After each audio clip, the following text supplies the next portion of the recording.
Welcome to Downtown Sports. My name is Downtown Stephen Brown, and in today's video, guys, there are a lot of rumblings surrounding the Toronto Maple Leafs heading into tonight's NHL Draft and Monday's free agent frenzy.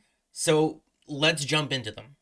So the first update that we have here is with the Toronto Maple Leafs and Max Domi potentially working on a contract extension, and this is from Elliot Friedman on the Jeff Merrick show. And Friedman said that the initial ask from Domi was said to be about $5 million on a 5-year deal, but he actually thinks the ask is closer to $4 million per year on a 4-year deal, and he doesn't think that that's totally unreasonable, and neither do I, but we'll get into those numbers and stats a little bit later on in the video. But he also adds that Domi really wants to stay in Toronto, so maybe the two sides can work something out.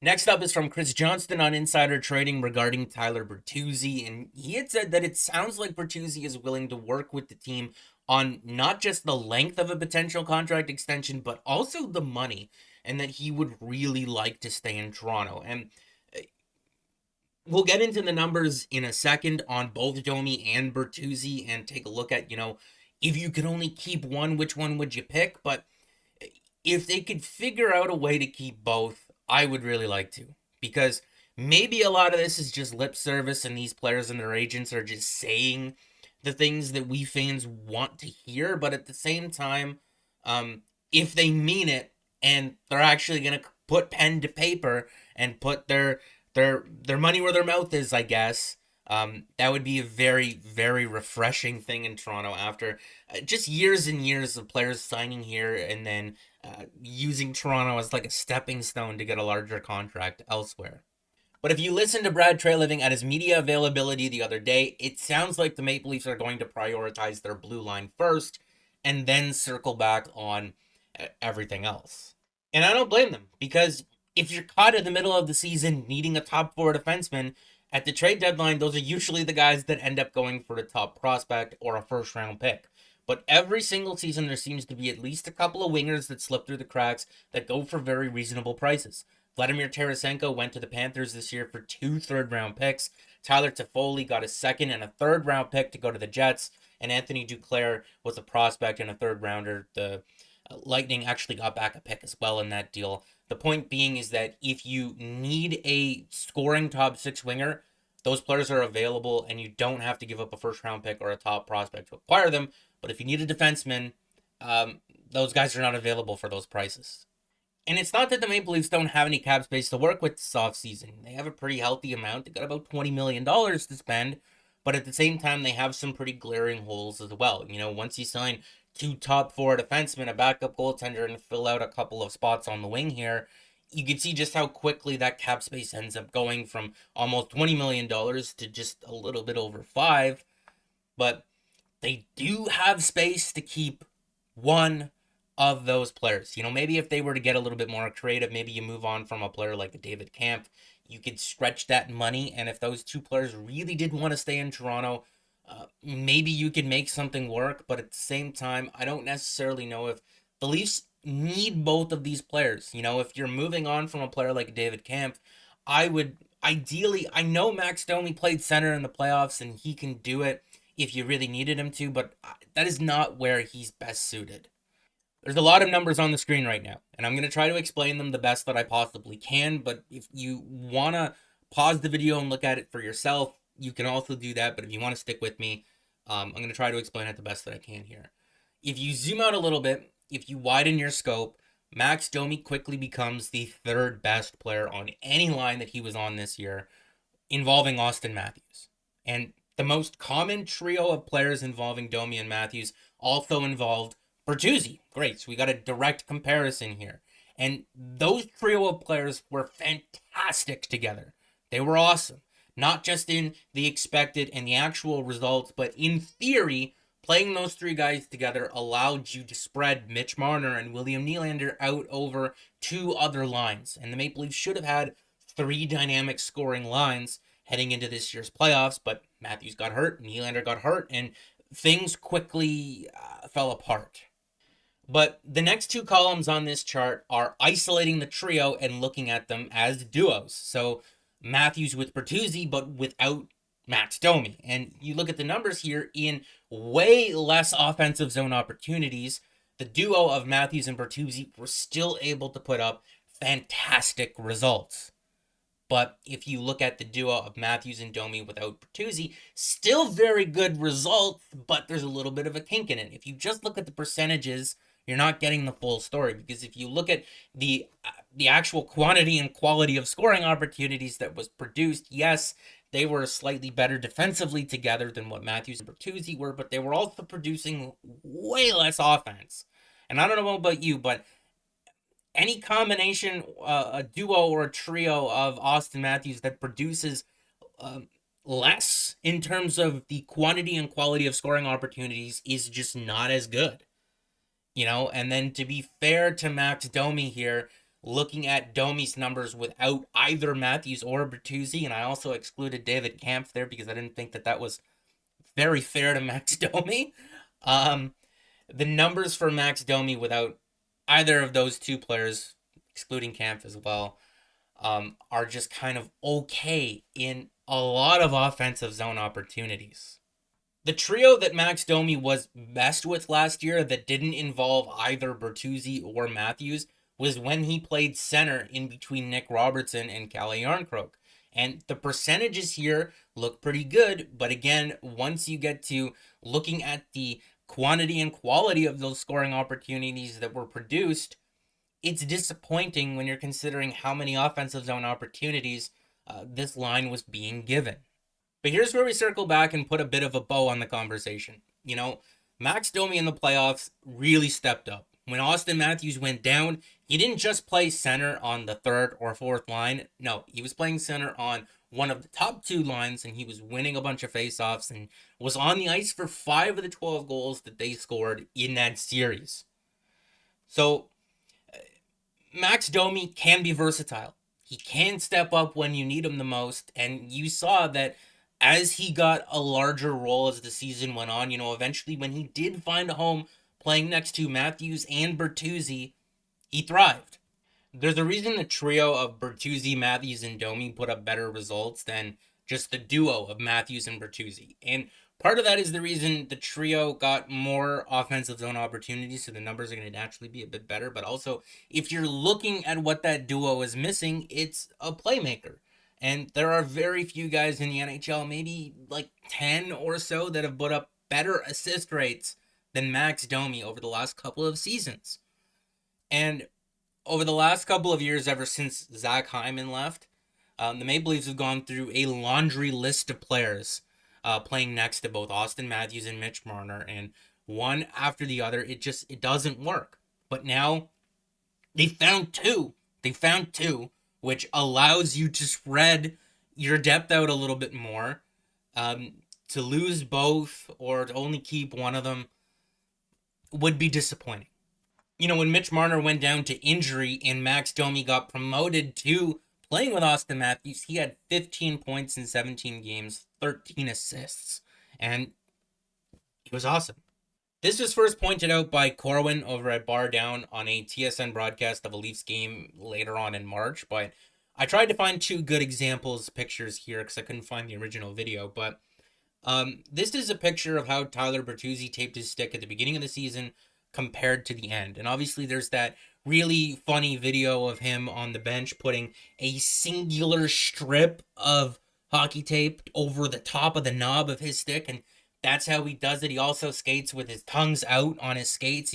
He's a very weird guy, and I'm not good enough at hockey to justify knowing what kind of tape this is. It's sort of just like skateboard grip almost that you put on there, and it's just like one sleeve that follows the curve of the blade. But towards the end of the year, I believe Corwin in that interview said that Bertuzzi was having some issues with the puck bouncing on and off of his stick. He found it a little bit too slippery, so he added some tape towards the end and obviously a lot more wax. And he ended up scoring 15 goals in his last 29 games. And if this is an adjustment that he would have made earlier in the year, maybe he would have had more than just the 21 or 22 goals or whatever he ended up with. And I hope that the Leafs can find a way to keep both of these players. But in the end, like we said, they're going to prioritize their blue line first, and I don't blame them for that. This is an excerpt from an article from Jonas Siegel and James Myrtle talking about, if the Maple Leafs are going to be prioritizing their blue line, which guys are they going to go out and target? And they mentioned both Chris Tanev and Matt Roy, who were in a previous video that we did here on this channel. We named those two guys as the number 1 and number 2 targets for the Leafs this offseason. So if they do end up going out and getting both, it'll make me look real smart. So I'm going to go ahead and agree with this article. By the way, my video was 2 weeks ago, guys. Try to keep up a little bit here. But one way that they suggest that the Leafs could try to land both of these players, but also fill out the rest of the roster, is if Chris Tanev wants $4.5 million on a 4-year deal, you could stretch it to a 5-year deal and maybe get him down to $4 million bucks. And you might not think that $500,000 is a big deal, but trust me, when you play around on Cap Friendly as much as I do, $500,000 makes all the difference sometimes. Sometimes it's even less than that. And the same thing for a guy like Matt Roy. If it's $6 million bucks on a 5-year deal, well, he's 28, turning 29, I believe. He's a year younger than a lot of the other impact defensemen out there on the market, like Brett Pesce or Brandon Montour. You can maybe justify giving him an extra year to maybe get him down from the $6 million number to the $5.5 million number, and maybe it becomes easier to keep both Tyler Bertuzzi and Max Domi that way. Maybe upgrade on David Kampf as well. Because if you use that approach, maybe you tack on an extra year to Domi, Bertuzzi, maybe they compromise a little bit. You do the same with Chris Tanev and Matt Roy. This lineup, obviously you're missing a winger here, but you also have Cade Weber, who's really just a placeholder. You could send him down, call up a forward, and you can have 12 forwards, 6 defensemen, and 2 goaltenders. You could start the season and play a game with this roster here. The Maple Leafs have been in cap situations as tight as this to start the year almost every year for the last number of years. And I understand it's not ideal, and we would like things to be less complicated, but if Matthews, Tavares, Marner, Nylander, if none of those guys are going anywhere because they all have no move clauses, Morgan Riley included, he's got a no move clause as well. If none of them are going anywhere, things are going to be tight. They're going to be tight regardless, and you're going to have to stretch every dollar. I keep coming back to I would really like a better third line center than David Kampf. And Calle Jarnkrok, to me, I understand a lot of people like him. He scored 20 goals the 1 year, I believe, career high. And then last year he was hurt twice, probably wasn't fully healthy going into the playoffs. But this dude's got 5 career playoff goals in over 90 games. I respect what he brings on the penalty kill. I respect his versatility. I respect how hard he works. And theoretically, in the regular season, he's got a good shot. He's pretty quick. There's no reason why he should have 5 goals in just over 90 games. But at the same time, he does. Can you find someone that can give you 5 goals in over 90 games for cheaper? Probably. Like I said, we've spent years looking for players to play with Matthews and Marner. You got 2 of them right now, and it could create a situation where you're able to, like I said, if all of these guys are still here, spread them out over separate lines. I think I would rather go with both of these guys than hold on to Kampf or Jarnkrok. And if you are able to move off of them, yes, you do need to replace them, but can you find somebody better here? Is there a trade available for a guy who's making between $2.5 million, maybe a younger player, somebody like Morgan Frost? Can you lean on maybe the Islanders to buy out a player like Jean-Gabriel Pageau, and you sign him, and hopefully he has a bounce back season because he's got a long history of receiving Selke votes. It's just this past year he wasn't very good, and the Islanders are looking like they're gonna either trade him to another team with a sweetener, and that team's gonna buy him out, or that team will hold on to him. A Ross Colton who makes $4 million bucks, who's said to be available on the trade market. This lineup with Ross Colton in it looks a lot better down the middle. You have Domi, you have Bertuzzi, you have your 2 defensemen, you have a backup goalie, and you have enough space to fill out the last spot on this roster with a league minimum player. Now, you don't have enough money to make any other recalls for extra players. If somebody gets hurt, it could be a real sticky situation early on in the season. But if you wanted to have some more cap flexibility, maybe you go after somebody like Morgan Frost instead. And now you have more money to play with. Now maybe you don't have to give an extra year of term to all four: Domi, Bertuzzi, Tanev, and Waugh. Maybe it's only 2 of the 4 or 3 of the 4. You know, maybe you spend a little bit more on a backup goalie. Maybe you carry a couple of extra players to rotate through some guys so that everyone's not playing every game, so they're not gassed by the end of the season. You know, there's options here. In filling out this roster, you can add Nick Robertson, Connor Dewar, a couple of useful players, maybe have a little bit of extra space to work with. And that extra space is very valuable because as you go, you can bank more and more cap space. And maybe in November, December, January, you can afford to carry a 22-man roster. Instead of having just one extra player, you can have 2. Or at the trade deadline, with salary retention involved, this $588,000 of space at the beginning of the year can be used to acquire a player making over $6 million by the time the deadline rolls around.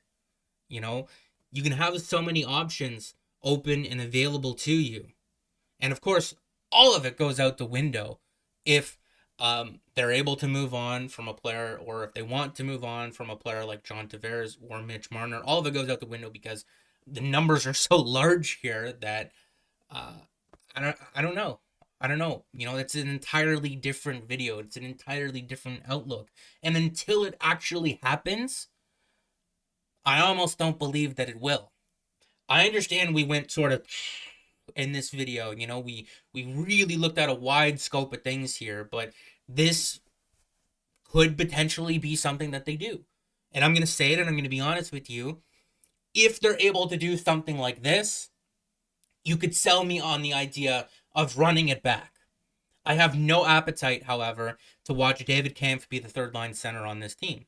I have no appetite to watch a defenseman like Ilya Lyubushkin or Joel Edmondson and ask myself, can they get it done in the playoffs anymore? I'm not interested in an effort to improve the team defensively, sacrificing so much offense that in the playoffs it's impossible for our blue liners to get the puck to our forwards or to get out of our own zone because they're not good puck movers, because they handle the puck like it's an absolute grenade.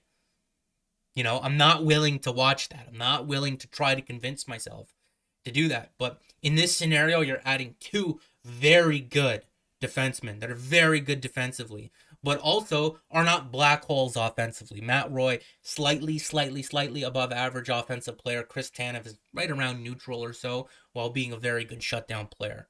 Morgan Frost, very good young player. Scored 20 goals last year. Doesn't really get along with John Tortorella in Philadelphia, though. Maybe they look to move him.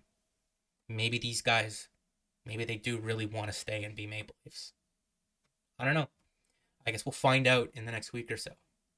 That's it for this one, guys. Thanks very much for watching. Make sure to like the video if you did like it, and subscribe for more because more will be on the way. And I'll see you again in the next one.